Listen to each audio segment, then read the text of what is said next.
Taoiseach, from a foreign policy point of view, I suppose the thing I would like is your assurance that this government, or indeed any party in this House, will do absolutely nothing between now and November to facilitate, encourage, promote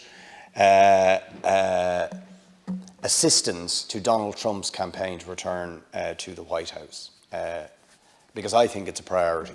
Right? Now, under normal circumstances, you might say we have to maintain friendly relationships with the United States and so on. But I am of the view, I've said it many times in here, Donald Trump is inciting the most dangerous political forces. He's encouraging a politics of hate and legitimizing it across the world, along with people like Bolsonaro, along with people like Viktor Orban in Hungary.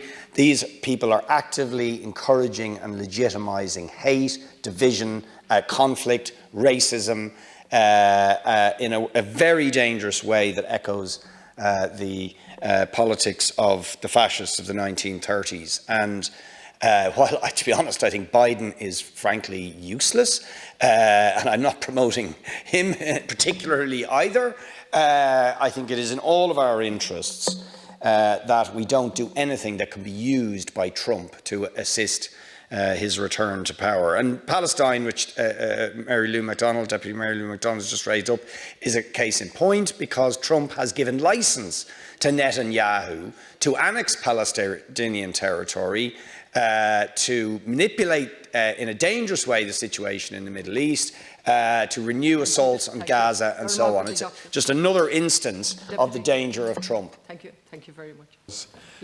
In terms of Deputy Boyd Barrett's points, again, we take a non-partisan approach to elections in other countries, particularly in other democracies. I met recently with Mick Mulvaney, President Trump's special envoy to Northern Ireland, or spoke to him, sorry, I didn't meet him, spoke to him on the phone, and I spoke to Richie Neal of the Friends of Ireland, both still concerned about the situation here, Brexit and so on. So we speak to both sides of the aisle on a continuing basis. We don't interfere in the electoral contest itself. I would have met former Vice President Biden some years ago at a breakfast that initiated. He's very proud of his Irish heritage and has a great love for this country. So we will continue to work consistently with both sides of the aisle in the United States political system, and that will not change. I know you're not going to be as explicit as I might be about Trump, but what I am saying is I'm asking your department to be careful about not inadvertently offering any PR opportunities to Donald Trump between now and November. That's essentially what I'm urging, because I think he's a danger to the whole world. Whatever I may think about Biden, this guy is a threat to democracy. In terms of Palestine, can I just say this? I agree with the call and to support the Occupied Territories Bill. And for the recognition of the Palestinian state. I think, though, there is a contradiction. I have to be honest, I say this to yourselves and Sinn Féin and others. There's a contradiction between saying we don't interfere with the politics of other states and pinning your colours to the two-state solution mast. Palestinians are divided about two-state and one-state, right?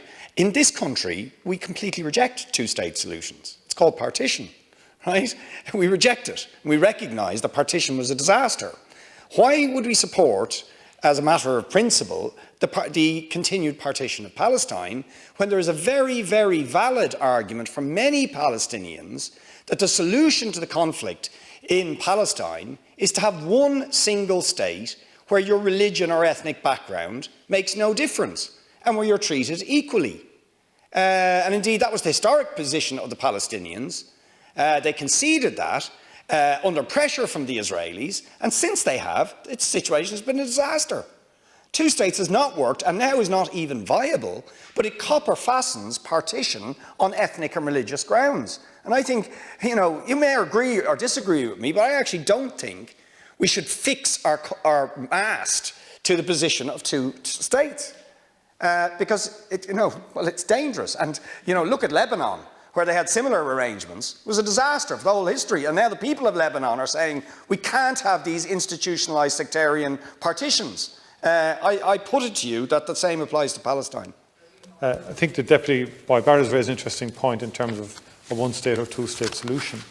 It seems to me that, first of all, the general consensus internationally and from a European position has been towards a two-state solution.